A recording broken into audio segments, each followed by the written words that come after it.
말씀 보겠습니다. 오늘 우리에게 주신 하나님 말씀은 창세기 26장 1절부터 11절까지 말씀입니다. 저와 여러분들이 한 절씩 교독해서 읽도록 하겠습니다. 제가 먼저 1절 읽겠습니다. 아브라함 때에 첫 흉년이 들었더니 그 땅에 또 흉년이 들매 이삭이 그랄로 가서 블레셋 왕 아비멜렉에게 이르렀더니 여호와께서 이삭에게 나타나 이르시되 애굽으로 내려가지 말고 내가 네게 지시하는 땅에 거주하라. 이 땅에 거류하면 내가 너와 함께 있어 네게 복을 주고 내가 이 모든 땅을 너와 네 자손에게 주리라. 내가 네 아버지 아브라함에게 맹세한 것을 이루어 네 자손을 하늘의 별과 같이 번성하게 하며 이 모든 땅을 네 자손에게 주리니 네 자손으로 말미암아 천하 만민이 복을 받으리라. 이는 아브라함이 내 말을 순종하고 내 명령과 내 계명과 내 율례와 내 법도를 지켰음이라 하시니라. 이삭이 그랄에 거주하였더니 그곳 사람들이 그의 아내에 대하여 물으매 그가 말하기를 그는 내 누이라 하였으니 리브가는 보기에 아리따움으로 그곳 백성이 리브가로 말미암아 자기를 죽일까 하여 그는 내 아내라 하기를 두려워함이었더라. 이삭이 거기 오래 거주하였더니 이삭이 그 아내 리브가를 껴안은 것을 블레셋 왕 아비멜렉이 창으로 내다본지라. 이에 아비멜렉이 이삭을 불러 이르되 그가 분명히 내 아내거늘 어찌 내 누이라 하였느냐. 이삭이 그에게 대답하되 내 생각에 그로 말미암아 내가 죽게 될까 두려워하였음이로다. 아비멜렉이 이르되 백성 중 하나가 내 아내와 동침할 뻔하였도다. 내가 죄를 우리에게 입혔으리라. 함께 읽겠습니다. 아비멜렉이 이에 모든 백성에게 명하여 이르되 이 사람이나 그의 아내를 범하는 자는 죽이리라 하였더라. 아멘. 반갑습니다. 반갑습니다. 우리 앞뒤 좌우로 인사하도록 하죠. 주의 이름으로 축복합니다. 시작. 주의 이름으로 축복합니다. 예, 오늘 좋은 날, 또 복된 날, 일주일 중에서 가장 귀하고 복된 주일을 맞이해서 하나님 앞에 나온 우리에게 하나님께서 은혜를 베풀어 줄로 믿습니다.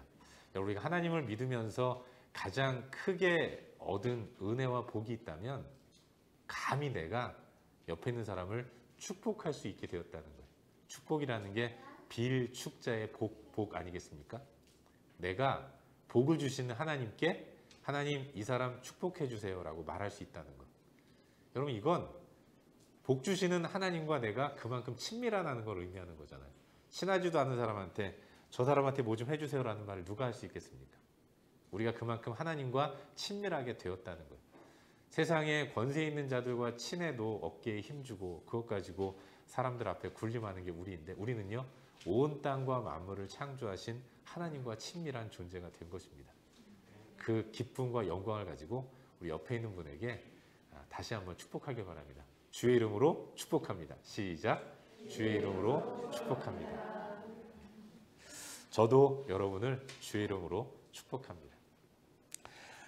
오늘도 하나님 허락하시는 은혜와 복을 말씀을 통해서 충만하게 받을 수 있기를 바라요. 방금 읽은 말씀인 이 창세기 26장 1절부터 11절까지의 말씀을 본문으로 기준점이 되어주시는 하나님, 기준점이 되시는 하나님이라는 주제를 가지고 하나님 말씀을 함께 나누도록 하겠습니다. 예전에 그 한국에서 그 예능 프로그램 가운데 웃음을 찾는 사람들이라는 그런 프로그램이 있었어요. 혹시 기억하십니까? 꼭 목사가 이런 얘기하면 경건한 척 해가지고 모른 척 하죠. 그래요, 저 불경건합니다. 참 재밌게 봤던 기억이 나요. 근데 어떤 코미디언이 나와가지고 아주 재밌는 유행어를 퍼뜨렸어요. 그 유행어가 바로 그건 그때그때 달라요. 아마 기억하실지 모르겠습니다. 그건 그때그때 달라요. 근데 여러분 사실은 정말 그렇다는 생각이 들어요. 우리가 하나님을 믿고 신앙하는 하나님 백성 아니겠습니까? 우리가 믿고 신앙하는 하나님을 묵상할 때, 또 하나님이 하신 일들을 관찰하고 하나님을 공부하면 할수록 우리 하나님은 정말로 그 인도하심이 혹시 그건 그때그때 다른 게 아닌가? 이런 생각을 가지면서 어느 때는 의구심이 들기도 하고 어느 때는 고민이 되기도 하고 또 어느 때는 살짝 시험에 드는 경우도 있다는 겁니다.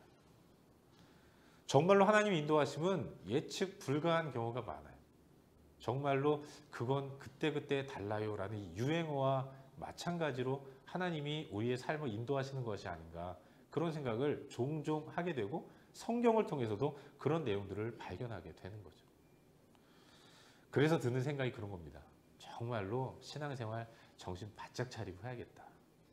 정신을 놓으면 내가 다른 방향으로 갈 수도 있는 거예요.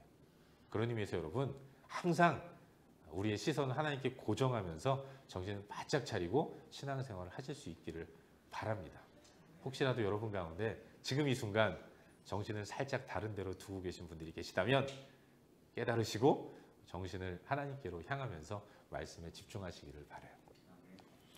오늘 우리가 살펴보려고 하는 본문이 창세기 26장입니다. 그런데 이 말씀을 묵상하면서도 그런 의구심과 고민을 갖게 되는 거예요. 도대체가 어디에다가 기준점을 두어야 하는가? 어디에 어느 장단에 춤을 춰야 하는가? 이런 생각을 하게 되는 본문이 오늘 이 말씀이라는 것을 생각해 보게 되는 거죠. 본문의 내용을 한번 살펴보죠. 아브라함이 무려 100세나 되어서 아들을 얻었습니다. 그 아들의 이름이 이삭이었어요. 이 이삭이 장성해서 결혼을 합니다. 아내의 이름은 리브가였어요. 그 리브가와 이삭 사이에서 아들이 태어납니다. 아버지인 아브라함은 아주 힘겹게 자녀를 낳았지만 이삭은 비교적 어렵지 않게 아들을 낳았어요. 그것도 쌍둥이를 낳았습니다. 굉장히 그 가문에서는 박수받을 만한, 칭찬받을 만한 그런 일인 거죠. 그렇게 네 식구가 알콩달콩 행복하게 즐겁게 하루하루를 살아가고 있었던 거죠. 하지만 여러분, 우리 삶 가운데서 행복이 영원히 계속 이루어집니까? 살다 보면 풍파를 만나게 되는 일들이 얼마나 많이 있는지 모르는 거죠. 이삭 가정에도 그런 일이 있었어요.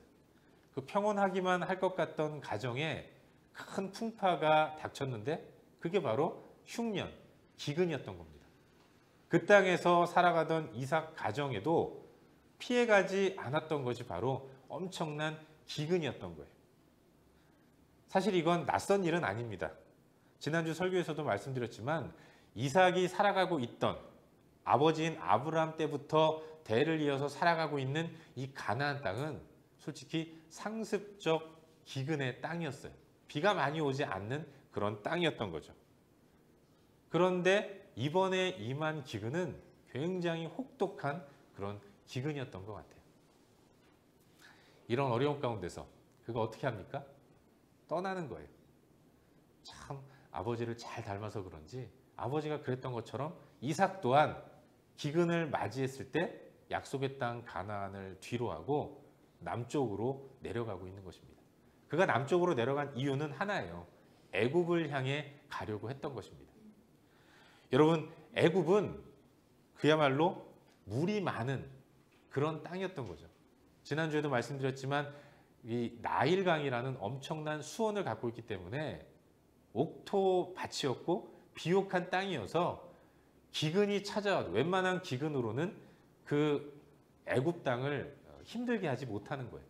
거기 가면 항상 먹을 것이 있다는 생각 때문에 아브라함도 그랬고 이삭도 그랬고 기근을 만났을 때 먹을 것 찾아서 애굽으로 내려갔던 것입니다.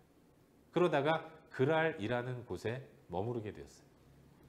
여러분, 아버지처럼 이삭도 남쪽으로 내려가다가 그랄이라는 곳에 도착했고 그 그랄 지역을 차지하고 있던 블레셋 사람들 사이로 이삭이 들어가게 된 겁니다. 블레셋 사람들의 왕 누구라고 말씀합니까? 아비멜렉이라고 말씀하고 있어요.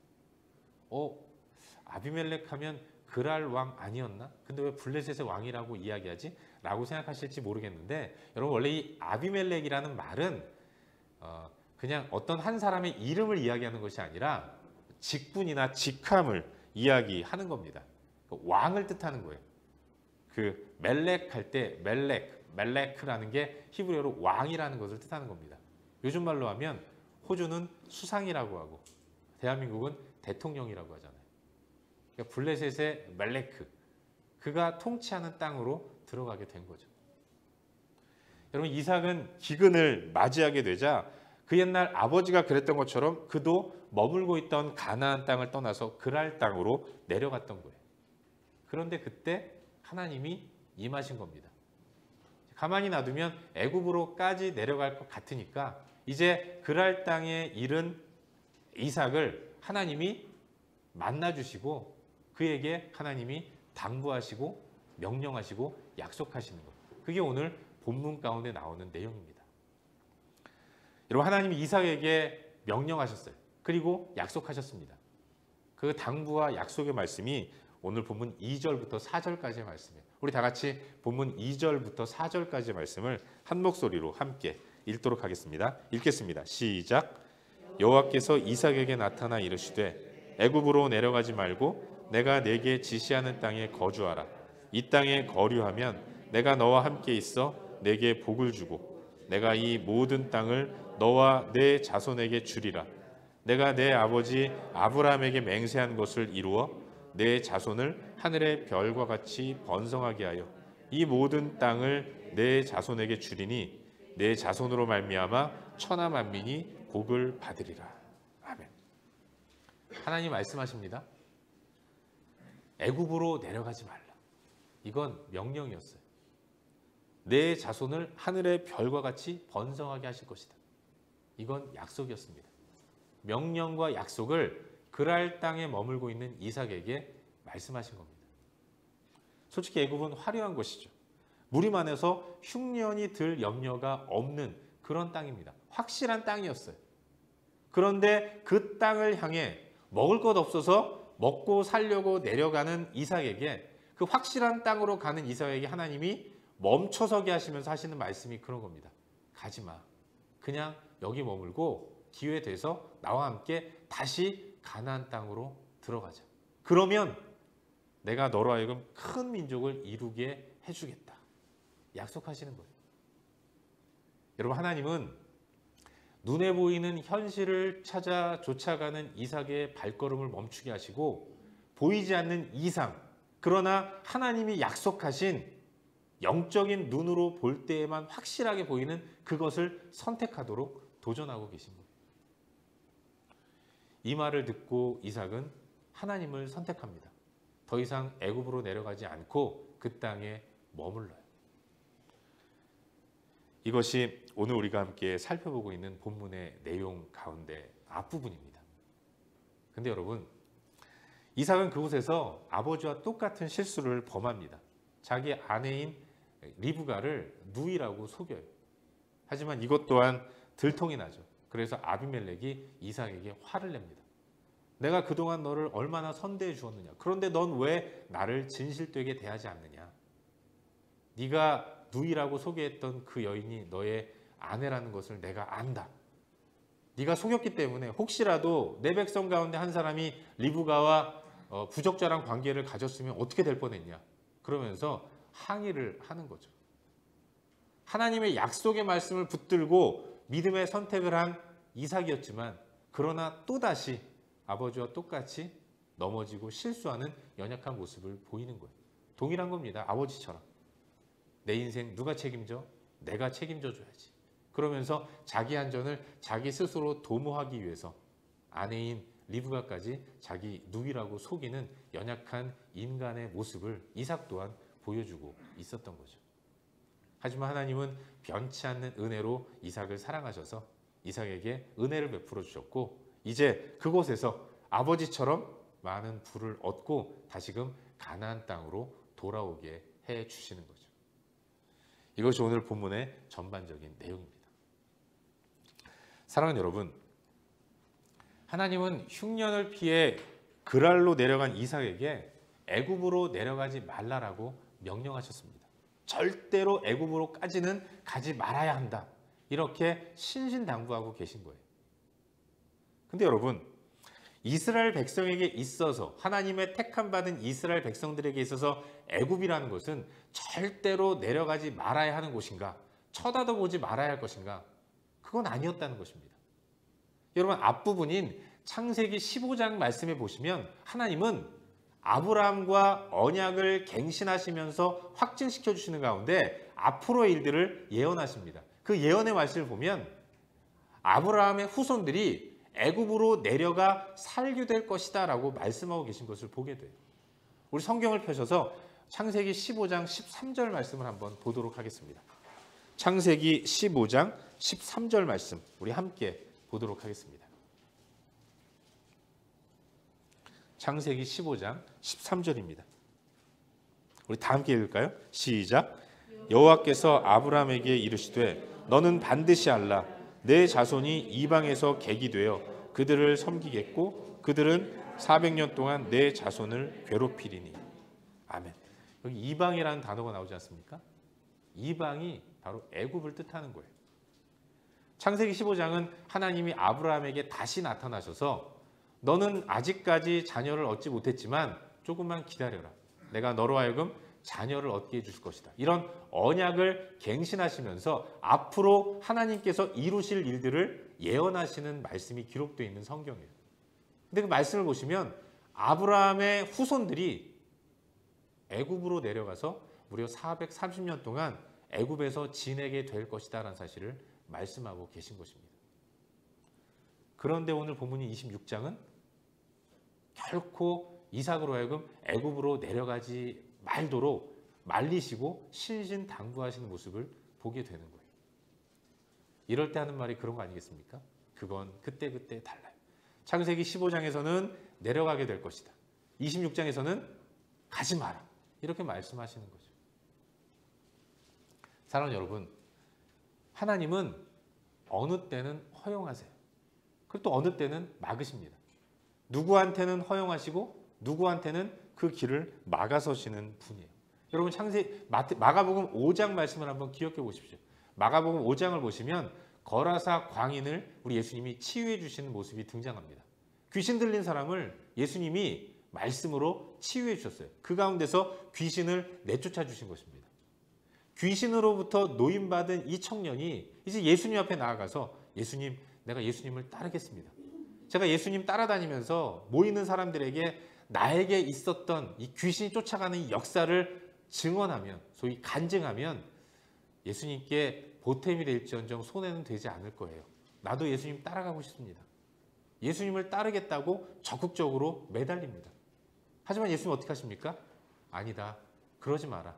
너 나 따라오지 말고 이제 돌아가서 너와 너희 가족과 네가 사는 동네 사람들에게 너에게 일어난 일을 이야기해라. 나 따라다닐 필요 없다. 말씀하세요. 한사코 따라가겠다고 하는 사람은 막아서시는 분이 예수님이죠. 근데 또 베드로는 어떻습니까? 멀쩡하게 고기 잡는 어부로 잘 살던 베드로에게 나타나셔서 그냥 말씀하시는 거예요. 나를 따라오라. 내가 너로 사람을 낚는 어부가 되게 하겠다. 금을 버려두고 예수님 당신을 따르도록 기어이 당신의 제자로 만드시는 겁니다. 누구는 막으시는데 누구는 따르도록 명령하시는 분. 그분이 바로 예수님인 거예요. 사랑하는 여러분, 그렇다면 우리는 어떻게 해야 되는가? 그래서 기준이 중요한 겁니다. 기준이 온전히 서 있지 못하면 이 모든 것들이 헷갈릴 수 있고 혼란스럽고 괴롭고 힘들 수가 있는 것입니다. 모든 것들의 기준을 하나님께 두면 그러면 우리는 별 갈등 없이 고민하지 않고 나아갈 수 있게 되는 거예요.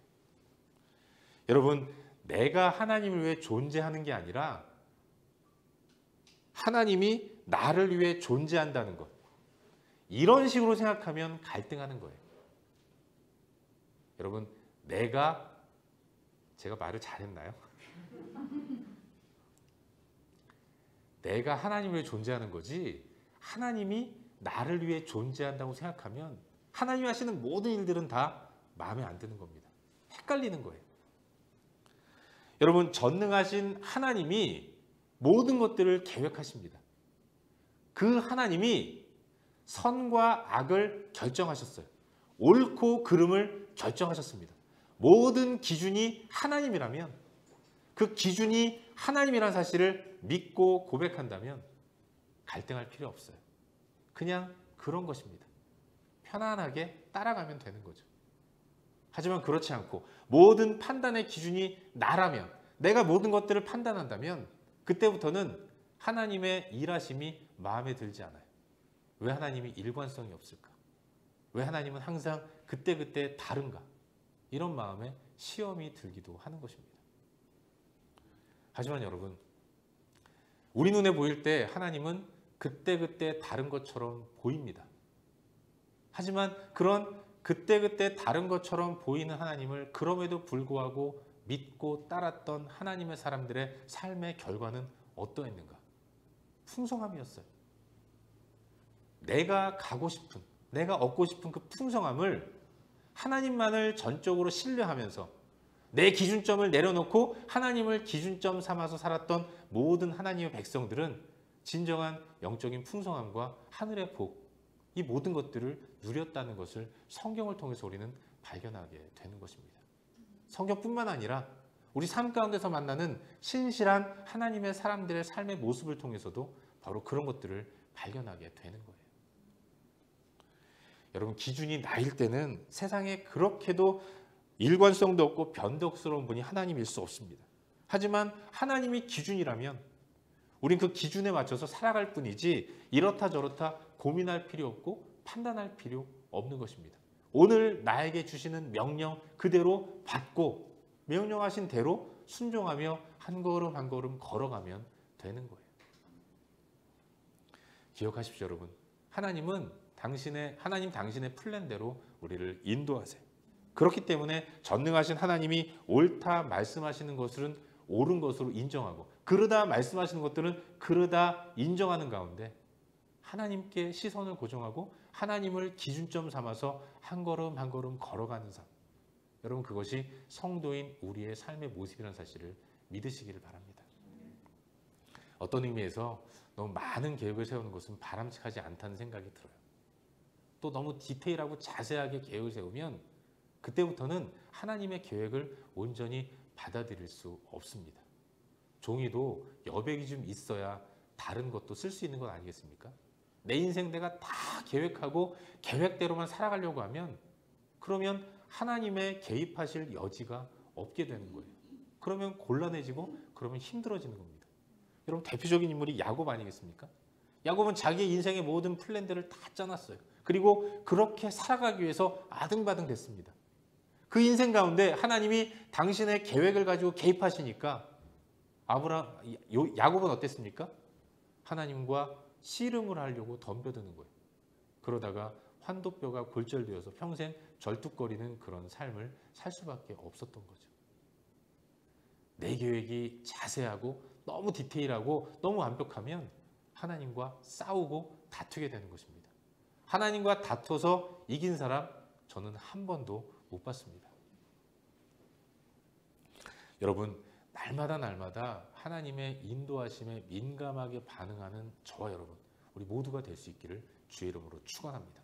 하나님을 온전히 신뢰하되 그분을 기준 삼아서 믿음으로 나아가는 우리가 될 수 있기를 주의 이름으로 축원합니다. 그 좋으신 하나님 바라보면서 온전히 하나님만 의지하며 묻고 순종하는 복된 삶을 사는 우리 모두가 될 수 있기를 주의 이름으로 축원합니다. 한 가지만 더 묵상하기를 바라는데요. 오늘 본문 가운데서 우리 5절 말씀을 한 목소리로 함께 읽도록 하겠습니다. 5절 말씀입니다. 읽겠습니다. 시작. 이는 아브라함이 내 말을 순종하고 내 명령과 내 계명과 내 율례와 내 법도를 지켰음이라 하시니라. 아멘. 여러분, 함께 읽은 이 5절 말씀에는 아주 중요한 단어가 하나 나옵니다. 그 단어가 명령이라는 단어예요. 하나님이 아브라함에게 또 이삭에게 명령하시는 내용이 등장하는 거죠. 근데 여러분, 이 명령이라는 것은 히브리어로 미슈메리트라고 발음하는 단어인데 뜻이, 의미가 이 울타리를 친다라는 뜻을 갖고 있어요. 울타리는 언제 칩니까? 보호하려고 치는 거예요. 지키려고 치는 것입니다. 내 양들을 사나운 맹수로부터 보호하기 위해서 울타리를 치는 거예요.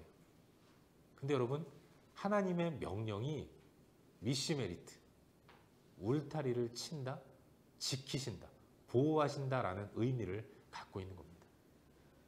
하나님은 우리에게 명령하시는 분이에요. 하나님은 당신의 백성에게만 명령하십니다. 왜 그러는가? 보호하시려고 그러시는 거예요.